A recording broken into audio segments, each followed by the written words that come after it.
Hello friends, welcome to my channel. আজকে আমি তোমাদের দেখাবো এই ভ্যান্ডা অর্কিডটার কিভাবে আমি পটিং করব আর এর বেসিক কেয়ার সম্বন্ধে।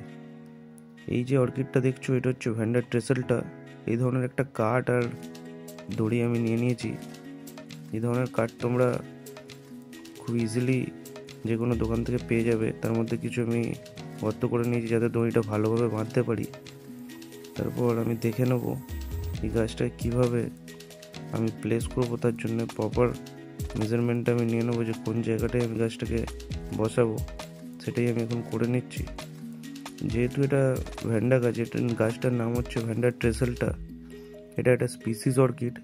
ন্যাচারালি এটা গাছের ওপরে তোমরা দেখতে পাও, অনেক জায়গায় হয়ে থাকে।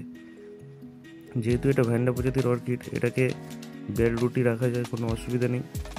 আর তোমরা যদি চাও এই ধরনের কাঠে মাউন্ট করে দিতে পারো বা কোনো মাটির টবের মধ্যে এটাকে ডাইরেক্টলি রাখা যায়, কিন্তু কখনোই এটাকে নারকোল ছোবড়া বা ওই ধরনের পটিং মিক্স দিয়ে এটাকে রাখা যায় না। যেহেতু এটা ভ্যান্ডা অর্কিড, এটার মিডিয়ার কোনো দরকার পড়ে না। গাছের মধ্যে এটাকে ডাইরেক্টলি লাগিয়ে দিতে পারলে খুব সুন্দর এটা গ্রো করে। আমি ওই জন্য কাঠের একটা উড মাউন্ট করে দিচ্ছি যাতে এর বাড়তে কোনো অসুবিধা না হয়, এর রুটগুলো খুব ভালোভাবে গ্রো হয়।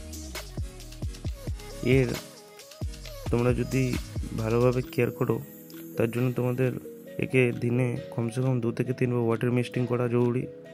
আর দ্বিতীয়ত, এর ব্রাইট ইনডাইরেক্ট সানলাইট দরকার। সকালের মর্নিং সানটা পেলে কোনো অসুবিধা নেই, কিন্তু তার বাদবাকি সময়টা যেন ইনডাইরেক্ট ব্রাইট লাইটটা পায়, সেটা তোমাদের এনশিওর করতে হবে।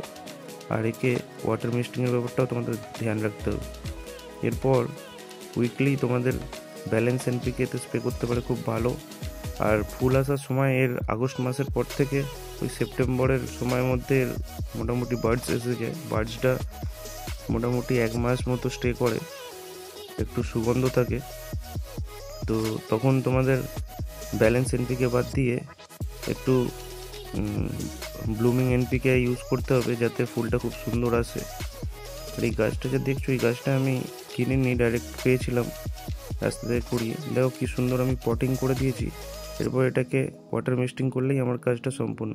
তো থ্যাংক ইউ, আজকের জন্য এইটুকুই। ভালো লাগলে লাইক, শেয়ার অ্যান্ড সাবস্ক্রাইব করো।